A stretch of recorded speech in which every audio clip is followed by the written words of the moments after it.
You gotta give credit to Zimbabwe, in particular Sikanda. I mean, he's played fantastically well. Two of the better one-day hundreds were fine under pressure. And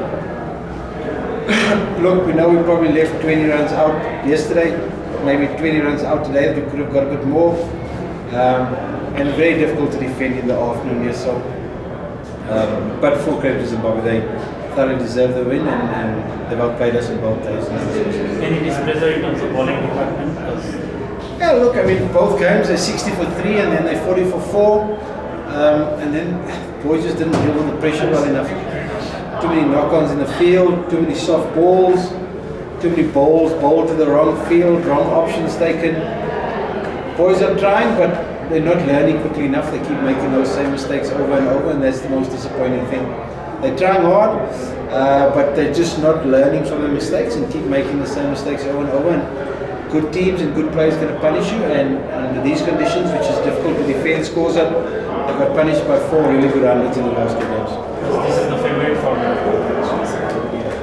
So, how do you see the overall scenario? Yeah, look, it's very difficult to criticize the one-day team based on the performances over the last year and a half. They've had some amazing results and some fantastic wins. And look, batting second year does play a bit of a factor. So,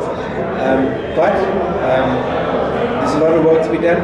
In the bat end of the balls, Zimbabwe got 400s, we've got none. We've got a lot of 30s, 40s, 50s. The bottom line is you've got to get hundreds to get match-winning scores. And so some great lessons learned for us, for coaching staff, and for the players. I think with the World Cup still another year and a half away. Fortunately, these games don't count for points, so we've got to see that as a great learning experience for us, because we've got outplayed in these last 2 games. But you know, you see the 50 over World Cup, but the next within 2 months there is the Asia Cup and 50 over World Cup in the T20 version. Do you think the team's confidence is low nowadays, or what will do they within these couple of days? 3 weeks, 2.5 weeks is Asia Cup, so not a long, a lot of time away. Look, obviously a couple of important players not here for us in both formats. Obviously missing Shakib, Mustafa didn't play today, Litton didn't play today, and hopefully they're all back and fit. The confidence, particularly the T20, I'd be lying if I say the confidence is high. The confidence is not high at the moment, and although we've made some improvements in our batting in the last couple of games, we've still got some way to go. But look, it just takes 1 or 2 good wins in that format, and you can get a bit of momentum and a bit of confidence. So we're still going to that competition, still hope for a pretty good performance. Do you think that in the one-day team, we have a lack of finisher, or we can exploit the late overs, like Sikandar hold the match, then he exploit, he strike it in the different scenario in the 2 part of the innings. Look, I think it's tough. Yesterday, I mean, Mushi hasn't played for 6 or nearly 2 months. He's just come back. It's his first game back. Today I thought when we were under pressure, we actually did pretty well to get to 290. Riyad finished the game really well. Of course, you always want a few more at the back end. Today's makeup of the team, we're a little bit short in batting, 8, 9, 10, 11 all bowlers, so we don't have that batting depth in the makeup of the team today. So there's always room for improvement, and that is an area that we need to focus on and get better at, there's no doubt about it. Yeah, go on. All right, over the last almost decade, you guys have dominated Zimbabwe in the ODIs. Looking at the performance that they've had in the series so far, have you noticed where Zimbabwe has improved in terms of being a more competitive unit? Look, number one, they've got a batter that's in the form of his life at the moment. Sikanda's Raza's playing as well as any international batter I've seen, even in the T20. I think he was playing the tournament in the qualifiers. He's played 2 unbelievable games here. And look, some of the younger players like Wesley, Regis, they're maturing now and getting more experience and getting a bit more know-how about how to win games. But there's no doubt the conditions are good to bat here in the afternoon, and that is a bit of a factor, but I think they've got a bit more structure to the batting lineup.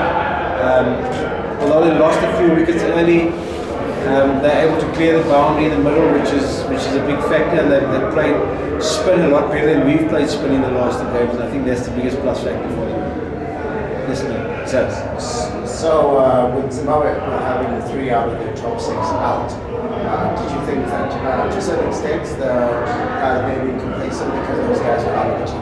No, I don't think complacency at all. I mean, been talking how dangerous this particular side is. We know last year we won the series 3-0, but there were two really tight games in the one days. We won the T20 2-1, so some complacency never came into it. Sikandar Raza's in the form of his life, and we've seen 4 fantastic unders, and like I say, you've got to give those batters credit. They've outplayed us in these last 2 games. Okay, over the course of these 2 series, where do you think you've gone wrong as a team? Well, there's a whole host of things. Number one, I don't think we've got enough we haven't got any hundreds. We've got a lot of 50s, a lot of 40s. Nobody's batted long enough and got that big partnership. Today we've got partnerships of 50, 60.